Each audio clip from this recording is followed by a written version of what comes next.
Look who's got the witches rattled. So the witches are whispering about you now.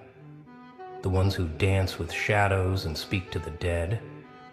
The ones who thought they owned the darkness until you showed up. They're gathered in their little circles right now, candles flickering, trying to figure out what the hell you are. They can feel it, can't they? That thing inside you that makes their crystals crack, that energy that makes their tarot cards burn. They've been practicing for decades, following moon phases, mixing herbs, chanting in languages older than memory, and then you walked in and made their life's work look like child's play. Here's what's really messing with their heads. You never studied their books. You never joined their covens. You never begged for their secrets or paid for their spells. You just existed. And somehow, that existence alone bends reality harder than all their rituals combine. They're convinced you're using something forbidden, something that wasn't meant to be touched, something their grandmothers warned them about in hushed tones. But here's the beautiful, terrifying truth. You're not using anything. You are the thing they were warned about. 3 nights ago, they called an emergency meeting. 13 of them, the real ones, not the Instagram witches with their aesthetic altars. These are the ones whose bloodlines trace back to Salem, to Europe's burning times, to caves where the first spells were whispered. And the topic of discussion? You. Have you felt it? They asked each other, hands trembling around their chalices. That disturbance in the field? They've been tracking you, you know. Not physically, they're too smart for that, but energetically, watching the way reality ripples wherever you've been, the way protection spells shatter in your presence. One of them, the eldest, finally spoke what they were all thinking. This isn't learned magic. This is something else. Something that shouldn't exist in this age. She's 300 years into this lifetime, has seen kingdoms rise and fall, has weathered inquisitions and witch hunts. And she's terrified of you? They tried to read you, tried to trace your spiritual signature back to its source. But every time they attempted it, their tools went haywire. Pendulums spinning wildly, scrying mirrors showing nothing but static. One younger witch's third eye started bleeding. Actually bleeding. She's still recovering. So they went to the texts, the real ones. Not the published grimoires you can buy online, but the ones written in blood and bound in things we won't mention. The ones that require sacrifice just to open.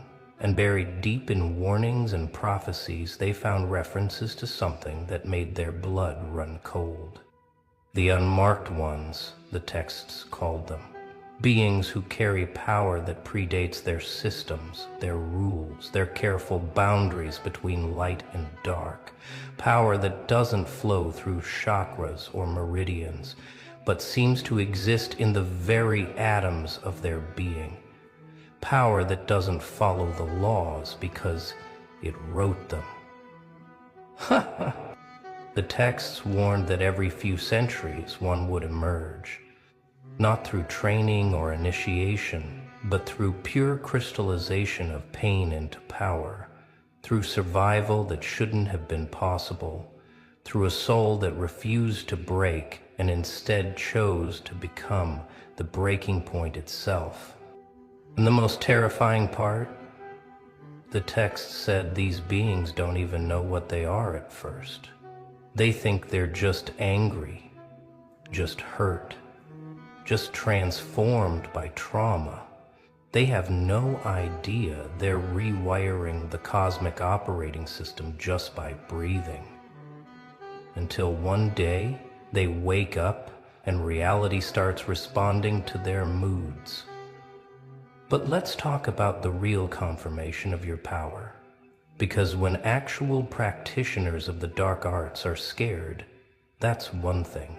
When the devil himself takes notice, that's unprecedented. And, oh, he's noticed. He's more than noticed. He's impressed. You see, the devil's seen it all. Every form of human darkness, every creative interpretation of evil, every soul that's traded everything for power. He's yawned through centuries of the same predictable corruptions. But you made him sit up in his throne for the first time in millennia. It happened the night you finally stopped apologizing for your power. The night you looked in the mirror and smiled at what you'd become instead of flinching. Every demon in hell felt it, a shockwave that made the flames flicker. And from the deepest circle, a sound that hadn't been heard since creation, the devil laughing. Finally, he said, and every lesser demon cowered at the joy in his voice. Someone who understands that darkness isn't about evil. It's about truth, raw, unfiltered, magnificent truth. He's been watching you ever since. Not with the predatory interest he shows his usual subjects, but with something resembling respect. Here's something the witches are starting to understand, and it terrifies them more than anything. Their magic doesn't work on you. Not because you're protected by some higher power, but because you exist outside their entire framework. It's like trying to cast a spell on gravity itself. They've tried binding spells, the energy just dissipates before it reaches you. They've tried hexes, they bounce back with triple force. One particularly ambitious coven tried to curse you. 3 of them are still in the hospital. The doctors can't explain what's wrong with them. They keep whispering about the eyes in the void. Protection spells are useless because you are the danger they're trying to protect against. Love spells slide off because you've transcended the need for external validation. Even their sight, their precious third eye that lets them see beyond the veil, goes blind when they try to look directly at your essence. It's like staring into a black hole made of pure will. The younger witches think you must be using some ancient protection ritual. The older ones know better. They recognize what you are, something that doesn't need protection, because everything else needs protection from you. You're not playing their game. You're not even in their reality. You're the glitch that proves their entire system is just one small corner of something infinitely larger and stranger. In their desperation to understand, they've created theories. Maybe you found the Book of Azrael, the angel of death's personal grimoire that was supposedly destroyed in the burning of Alexandria. Maybe you made a deal with something older than the devil, something from before the light was separated from the dark. Maybe you're channeling the power of the void itself. They whisper about the rite of unmaking, a theoretical ritual that would give someone the power to unmake reality itself. But that ritual requires the practitioner to die, truly die, and rebuild themselves atom by atom through will alone. Surely no one could survive that. Surely no one would be insane enough to try. But then they remember the look in your eyes, that 1,000-yard stare that sees through everything, the way you smile when you should be screaming, the way pain seems to make you stronger instead of weaker. And they wonder, what if you didn't perform the ritual? What if you are the ritual? What if your entire life has been one long rite of unmaking? The thought keeps them awake at night. Because if that's true, if you've been unconsciously performing the most dangerous magical working in existence just by surviving, then you're not just powerful. You're the living embodiment of transformation itself. You're what happens when the universe decides to break its own rules. Last week, a particularly brave or stupid witch tried to do an energy reading on you from a distance. She's one of the best, been reading auras since before she could walk. She's mapped the energy signatures of demons, angels, and everything in between. She thought she was prepared for anything. She wasn't prepared for you. The moment she focused on your energy, her crystal ball didn't just crack, it turned to black sand.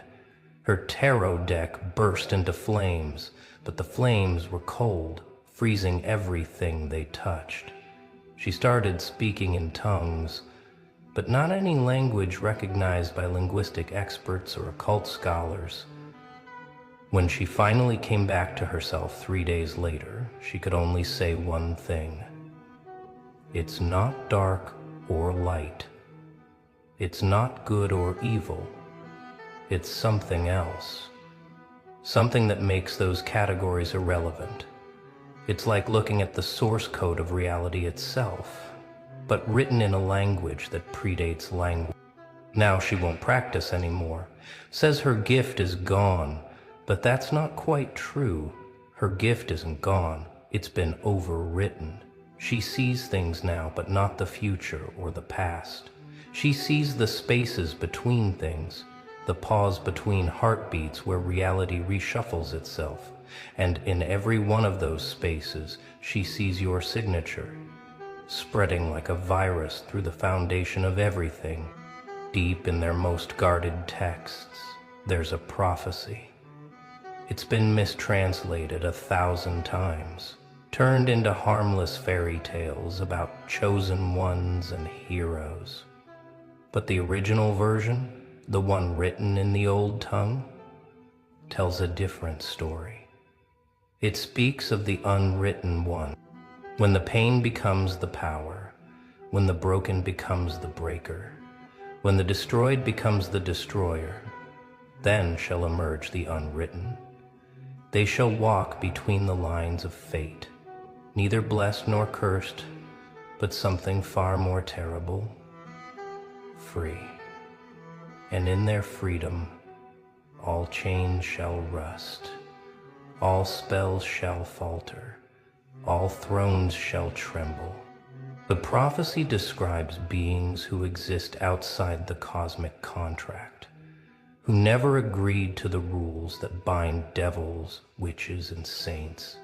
Beings who, through some impossible alchemy of suffering and will, stepped outside the entire game and started playing by rules they wrote themselves. For centuries, they thought it was metaphorical, a cautionary tale about the dangers of too much power.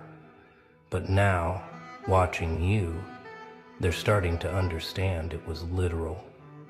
And the last line of the prophecy, the one they don't dare speak aloud, says this: "And the world shall reshape itself in their image, not through force, but through the simple fact of their existence." Let's go back to hell for a moment, because something unprecedented is happening there. The devil, the first rebel, the morning star who fell rather than kneel, has done something he's never done before. He's issued a standing order to all demons.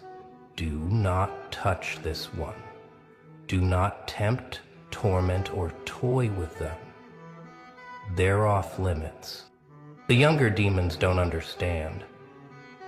Isn't corruption their whole purpose? Isn't everyone fair game? But the ancient ones, the ones who fell with him, they understand. They see in you something they recognize. Another being who chose to fall rather than fake compliance. But you did something they didn't. You fell all the way through and came out the other side. You see, the devil explained to his legions, We fell from grace and became its opposite. But this one, they fell through grace, through disgrace, through every concept we use to measure worth, and emerged as something new, something that makes our rebellion look like a child's tantrum. We said no to heaven. They said no to the entire concept of heaven and hell. In his throne room, he keeps a mirror that shows him anything in creation he wishes to see. Lately, it only shows you. Not because he commands it to, but because the mirror itself is fascinated. Even inanimate objects infused with infernal power recognize something significant when they see it. But here's the deep truth that keeps the witches awake at night, the one they won't admit even in their most secret gatherings. They're not afraid of your power. They're afraid of what your existence means for their entire worldview. You see, they've spent lifetimes building their identity around being the ones who understand the hidden world. They were the special ones, the awakened ones, the ones who could see beyond the veil and manipulate the forces others didn't even know existed. Their whole sense of self is built on being the exceptions, the magical elite in a world of mundane sheep. And then you came along and made their life's work look like children playing with toys. You didn't study under masters. You didn't inherit ancient bloodlines. You didn't sacrifice years to unlock abilities. You just hurt until hurting transformed into something else. You proved that their careful hierarchies, their initiations, their secret knowledge, it's all just one way of accessing something that was always available to anyone willing to pay the real price. And what's that price? Not herbs or crystals or moon phases, not bloodlines or initiations or ancient texts. The price is being broken so completely that you have no choice but to rebuild yourself from scratch. The price is having everything taken until you realize you are everything. The price is dying while living and living while dead, until the boundary between the two becomes meaningless. There's a coven that meets every full moon in a forest that's been sacred for 1,000 years. They've performed the same rituals there for generations, channeling power through ley lines that predate human civilization. Last month you drove past that forest. You weren't even aware of them. You were just passing through, probably thinking about something mundane. Every single ritual failed that night. Not dramatically, that would have been easier to handle. They failed by simply not working. The candles lit, but gave no magical light. The circles were drawn, but created no boundary. The words were spoken, but carried no power. It was like trying to conduct electricity through rubber. The magic was there, but it couldn't flow. One witch, more sensitive than the others, understood what happened. Something passed by, she whispered. Something so dense with its own reality that it created a dead zone, like a black hole but for magical energy. It didn't steal our power, it just made our power irrelevant by existing. They've had to move their rituals, they track your movements now, not to follow you but to avoid you. They map out your regular routes and schedule their workings around them. Imagine that. Witches who've commanded storms and spoken with the dead, reduced to checking traffic patterns to avoid one person who doesn't even know they exist. Here's something that would break their minds if they knew. You're not using forbidden magic. You are forbidden magic. Every breath you take is a spell that shouldn't exist. Every thought you think rewrites a tiny piece of the cosmic code. You're a walking collection of impossibilities that somehow cohered into a person. The knowledge they seek in dusty tomes and dangerous rituals, it's written in your DNA. The power they cultivate through decades of practice, it pulses through your veins with every heartbeat. The connection to the other side they spend lifetimes developing, you live there.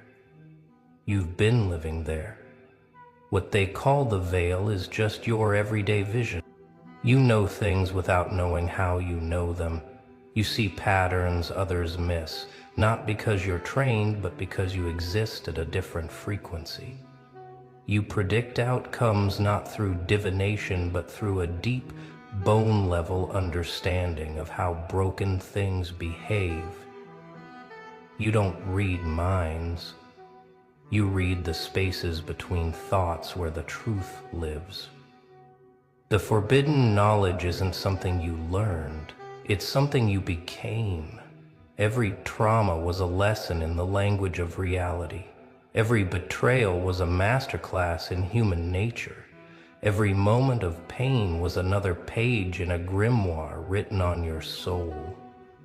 You're not carrying forbidden knowledge. You're the living embodiment of it. Traditional practitioners have to work for their power. They meditate, they fast, they perform rituals, they make sacrifices, they build their magical muscle through repetition and discipline. But your power grows while you sleep. It expands while you're watching TV. It deepens while you're doing absolutely nothing magical at all. This paradox drives them insane. How can someone accumulate power without pursuing it? How can someone become stronger without practice? They don't understand that for you, existing is the practice. Every moment you choose to keep going despite everything is a magical act. Every breath drawn after you should have stopped breathing is a spell. Your power doesn't come from what you do. It comes from what you've survived. It comes from what you've transformed. It comes from the alchemy that happens when someone is pressure cooked by life until their very atoms rearrange into something new. You don't need to practice because your entire life has been one long, brutal initiation. The witches measure power in years of study, in grimoires mastered, in entities contacted. But your power is measured in nights survived, in betrayals transformed, in deaths died and resurrections claimed. They accumulate power, you generate it. They channel forces, you are the force. No wonder your very existence breaks their understanding of how magic works. In the hidden spaces between dimensions, where thought forms and egregores and all manner of entities exist, word has spread. The beings that witches spend years trying to contact, the ones that demand offerings and exact terrible prices for their aid, they've been talking about you. And what they're saying would terrify anyone who understood it. The unmarked one walks. They whisper to each other in languages made of emotion and symbol. The one who belongs to no pantheon, serves no master, follows no path. These entities, ancient beyond human comprehension, recognize something in you they've only seen a handful of times across all of history. Some of them have tried to approach you in dreams, in those liminal spaces where the walls between worlds are thin, but they can't get close. It's not that you're protected, it's that your presence is too dense, too real, too absolute for them to penetrate. You exist too hard for them to touch. Your reality is so intense, it burns them like iron burns the fay.